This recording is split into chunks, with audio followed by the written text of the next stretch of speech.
जरा सोचो, एक बाप अपनी बेटी को बचाने के लिए पूरे अंडरवर्ल्ड से अकेला भिड़ जाए। कुछ ऐसा ही होता है हमारी आज की कहानी में। कहानी की शुरुआत लिडिया नाम की एक लड़की से होती है जो अपने बॉयफ्रेंड जोना के साथ बंदूक और गोलियां खरीदने आई थी। असल में उसका बॉयफ्रेंड एल पेड्रिनो नाम के एक माफिया के लिए काम करता था। दुकान से हथियार खरीदने के बाद वो लोग एक आदमी के घर गए जिस पर उन्हें एल पेड्रिनो के पैसे चुराने का शक था। उस घर में उस आदमी के साथ उसकी बीवी और 3 बच्चे भी रहते थे। तभी घर के बाहर खड़ी लिडिया को अंदर से गोली चलने की आवाज आई, जिसे सुनकर वो काफी ज्यादा डर गई और इस आवाज को सुनकर वो तीनों बच्चे तुरंत ही वहां से भागे। घर के अंदर पहुंचकर सबसे पहले लिडिया की नजर जमीन पर पड़े उस आदमी की लाश पर पड़ी। उधर जोना अब उस आदमी की बीवी से पैसों के बारे में पूछताछ कर रहा था, लेकिन वो औरत बार बार बोल रही थी कि मुझे इस बारे में कुछ नहीं पता। वहीं जोना के आदमी पूरे घर की तलाशी करने में लगे हुए थे, पर लिडिया ने अपने बॉयफ्रेंड का ये रूप कभी देखा ही नहीं था और अब उसे ये सब बिल्कुल भी पसंद नहीं आ रहा था।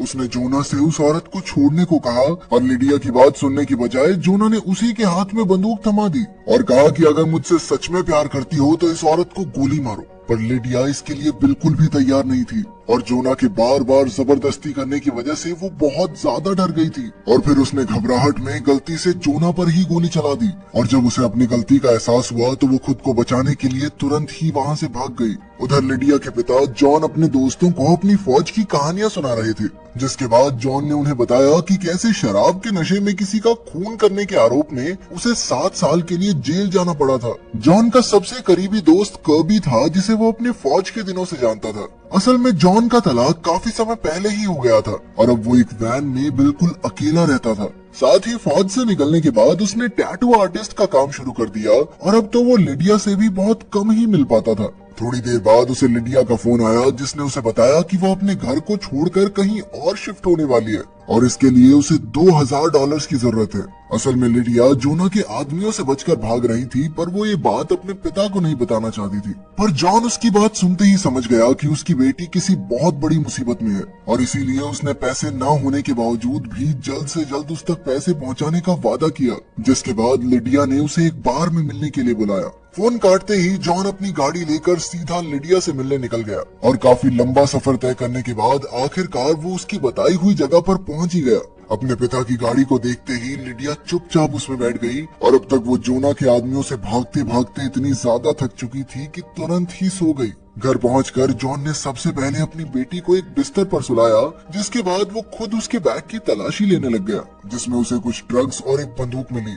अपनी बेटी के बैग में ये सब देखकर वो समझ गया था कि लिडिया किसी बहुत बड़ी मुसीबत में है। आँख खुलते ही लिडिया ने जॉन से $2000 मांगे, जो जॉन के पास थे ही नहीं, और इसलिए उसने लिडिया को कुछ दिन वहीं रुकने को कहा। पर लिडिया ऐसा बिल्कुल नहीं करना चाहती थी, क्योंकि वो अच्छे से जानती थी अगर उसने ऐसा किया तो उसके पिता की जान को खतरा हो सकता है। लिडिया ने जॉन को जोना की मौत के बारे में बताया, पर उसने पूरा सच नहीं बताया कि असल में उसी ने गलती से जोना को गोली मार दी थी। पर अब तक जॉन जानता था कि पुलिस चारों ओर लिडिया को ढूंढने में लगी हुई थी और इसीलिए उसने लिडिया को 1 हफ्ते तक वहीं रुकने को कहा। उसी शाम जॉन ने कर्बी से $2000 उधार मांगे, जिसके लिए उसने साफ इनकार कर दिया। असल में कर्बी का मानना था कि लिडिया इन पैसों को नशों में बर्बाद कर देगी और इसीलिए उन्हें सबसे पहले लिडिया को डॉक्टर के पास ले जाना चाहिए। उसी रात कुछ आदमी जॉन से टैटू बनवाने के बहाने उसके पास आए, पर उन्हें देखते ही वो समझ गया था कि वो लिडिया को लेने आए हैं और इसीलिए उसने तुरंत ही सभी दरवाजे और खिड़कियां बंद कर दिए, जिसके बाद उन लोगों ने उसकी वैन को तोड़ना शुरू कर दिया। पर तभी कर्बी और उसके साथी जॉन की मदद करने के लिए वहां पहुंच गए, जिसके बाद उन आदमियों के पास वहां से भागने के सिवा और कोई चारा नहीं था। अपनी बेटी की जान बचाने के लिए जॉन ने तुरंत ही अपनी जगह बदलने का फैसला किया, जिसके बाद वो लिडिया के साथ तुरंत ही एक नई जगह के लिए निकल गया। अब तक लिडिया भी समझ गई थी कि पुलिस के साथ साथ एल पार्डिनो के आदमी भी उसे ढूंढ रहे हैं, इसलिए उसने अपने पिता को पूरी सच्चाई बताने का फैसला किया। रास्ते में वो लोग एक होटल में रुके, पर नींद न आने की वजह से लिडिया वॉक करने के लिए बाहर आ गई, जहां उसने रिसेप्शनिस्ट से बात करना शुरू कर दिया। लेकिन तभी उसकी नजर न्यूज पर पड़ी, जहां उसने देखा कि पुलिस ने उसे वांटेड घोषित कर दिया था और तब तक तो होटल वालों ने भी लिडिया की खबर पुलिस को दे दी थी। इसलिए लिडिया ने तुरंत ही जॉन को फोन करके वहां से भागने को कहा, पर तब तक कुछ पुलिस वालों ने होटल को घेर कर उनका रास्ता रोक दिया था। पर तभी वो रिसेप्शनिस्ट उनकी मदद करने के लिए आगे आया और उसने उन्हें एक खुफिया जगह पर छुपा दिया, जहां से जॉन सभी पुलिस वालों पर नजर रखे हुए था और तभी उसकी नजर तो पुलिस वालों पर पड़ी जो तेजी से उनकी ओर बढ़ रहे थे। लेकिन तभी अचानक से किसी अनजान आदमी ने पुलिस वालों पर हमला कर दिया, जिसका फायदा उठाकर जॉन और लिडिया एक गाड़ी लेकर वहां से भाग गए। उस अनजान आदमी ने उनके ऊपर भी हमला करने की कोशिश की, पर वो आसानी से बच गए। अगले दिन जॉन ने लिडिया के हमलावरों के बारे में पता लगाने के लिए अपने जेल के एक पुराने दोस्त जैक को फोन किया। असल में जैक एक पुराना माफिया लीडर था जिसकी अंडरवर्ल्ड में बहुत ही गहरी जान पहचान थी, और अपने दोस्त की मदद करने के लिए जैक तुरंत ही तैयार हो गया। इसके बाद वो दोनों एक ट्रक में बैठकर अपनी अगली मंजिल के लिए निकल गए, और कुछ घंटों तक सफर करने के बाद वो लोग एक बार में पहुंचे जहां से जॉन को अपने पुराने दोस्त टॉम का पता लगाना था। पर जॉन के साथ लिडिया को देखकर बारटेंडर ने उसे टॉम का पता बताने से साफ इनकार कर दिया, जिसके बाद जॉन कर्बी से मदद मांगने के लिए उसे फोन करने चला गया। लेकिन इधर लिडिया ने अपनी अदाओं की मदद से बारटेंडर से टॉम का पता निकलवा ही लिया, जिसके बाद वो दोनों लिफ्ट लेकर टॉम के घर पहुंच गए। जहां पहुंचते ही जॉन ने टॉम से अपने पैसे और हार्ले बाइक दोनों वापस मांगे, जो उसने कई साल पहले टॉम को संभालने के लिए दिए थे। पर टॉम का कहना था कि अभी तो नहीं है मेरे पास पैसे, बाद में दे दूंगा। उसी शाम टॉम ने अपने बाइकर ग्रुप के साथियों को जॉन से मिलने के लिए बुलाया, जिसके बाद जॉन और लिडिया ने उस रात वहीं रुकने का फैसला किया। अगली सुबह टॉम और उसकी बीवी ने जॉन और लिडिया को बंदूक के दम पर कैद कर लिया। असल में उन्हें पता लग गया था कि जॉन और लिडिया पुलिस से बचकर भाग रहे थे, और इसलिए उन्होंने लिडिया को गिरफ्तार करवा के सरकारी इनाम लेने का फैसला किया। जॉन को इस बात से इतना गुस्सा आया कि उसने तुरंत ही टॉम की बीवी पर हमला करके उसके हाथ से बंदूक छीन ली, जिसके बाद उसने टॉम से कहा कि चुपचाप मेरी बाइक और सारे पैसे अभी वापस दे। गुस्से में होने के बावजूद भी जॉन ने अपनी दोस्ती की खातिर टॉम को जिंदा छोड़ने का फैसला किया। अपने पैसे और बाइक लेकर वो दोनों तुरंत ही अपनी अगली मंजिल की ओर निकल गए, पर रास्ते में टॉम के कई आदमियों ने उन्हें पकड़ने की कोशिश की, पर जॉन ने टॉम के घर से चुराए हुए हथियार की मदद से उन सभी को बड़ी ही आसानी से हरा दिया। अगले दिन पुलिस और गैंग के लोगों से बचने के लिए जॉन और लिडिया ने अपना भेष बदलने का फैसला किया, जिसके लिए जॉन ने अपनी दाढ़ी को शेव कर लिया और वहीं लिडिया ने अपने बालों का रंग बदल दिया। जिसके बाद जॉन अपने दोस्त जैक से मिलने के लिए जेल पहुंचा। वहां जैक ने अपने सूत्रों से मिली पूरी जानकारी जॉन को बताई। असल में लिडिया के पीछे एल पेड्रिनो की पूरी गैंग लगी हुई थी, क्योंकि जोना उस घर में पैसों का पता लगाने का सिर्फ नाटक कर रहा था। असल में पैसे उसी ने चुराए थे, और जब लिडिया जोना को गोली मार के भाग गई तो गैंग का सारा शक उसके ऊपर चला गया कि वो जानती है कि सारे पैसे कहां पर हैं। अब उन्हें लग रहा था कि इस चोरी के पीछे की पूरी मास्टरमाइंड लिडिया ही है।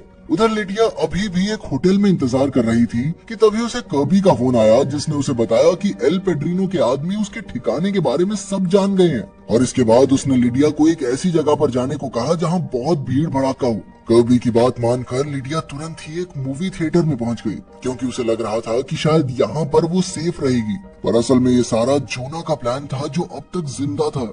जोना को अपने सामने देखकर लिडिया तुरंत ही वहां से भागने लगी, पर तभी जोना के आदमियों ने उसे पकड़ लिया।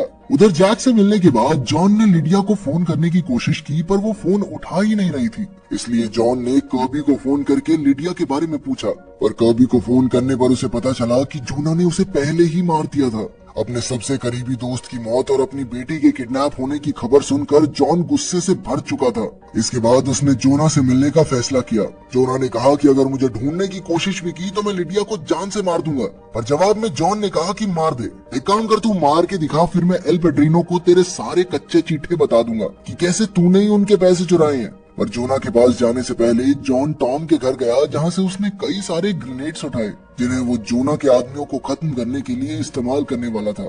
लेकिन जब इस बार टॉम ने उसे रोकने की कोशिश की तो उसे मजबूरन अपने दोस्त को मारना पड़ा। जोना की बताई हुई जगह पर पहुंचकर सबसे पहले उसके आदमियों ने जॉन की तलाशी ली, जिसके बाद उसके हाथ बांधकर उसे भी लिडिया के साथ एक गाड़ी में बैठा दिया गया। पर जैसे ही जोना के आदमी जॉन की बाइक को रास्ते से हटाने के लिए गए तो बाइक के नीचे लगे हुए ग्रेनेड्स में धमाका हो गया, और इसी मौके का फायदा उठाकर जॉन ने भी जोना और उसके साथियों पर हमला कर दिया। अपने हाथ बंधे होने के बावजूद भी वो उन्हें हराने में कामयाब रहा। जोना अपनी जान बचाते हुए वहां से भागने लगा, और वहीं दूसरी तरफ जॉन और लिडिया भी उसकी गाड़ी लेकर वहां से भागने ही वाले थे कि तभी अचानक से एल पेड्रिनो के एक स्नाइपर ने उन पर हमला कर दिया, जिसमें एक गोली सीधा जाकर जॉन को लगी और अपनी बेटी को बचाने के लिए उसने अपनी जान की कुर्बानी दे दी। थोड़ी देर बाद पुलिस ने वहां आकर जोना को अरेस्ट कर लिया, जिसके बाद उसे उसी जेल में भेज दिया गया जहां जैक पहले से ही बंद था। और उसने अपने दोस्त की मौत का बदला लेने के लिए जोना को पहले ही दिन एहसास करवा दिया कि जेल में उसका समय अच्छा तो नहीं होने वाला। मुझे तो जॉन के मरने का बहुत दुख हुआ। बाकी आपके हिसाब से कहानी की एंडिंग कैसी होनी चाहिए थी, कमेंट्स में जरूर बताना। मिलते हैं अगली वीडियो में।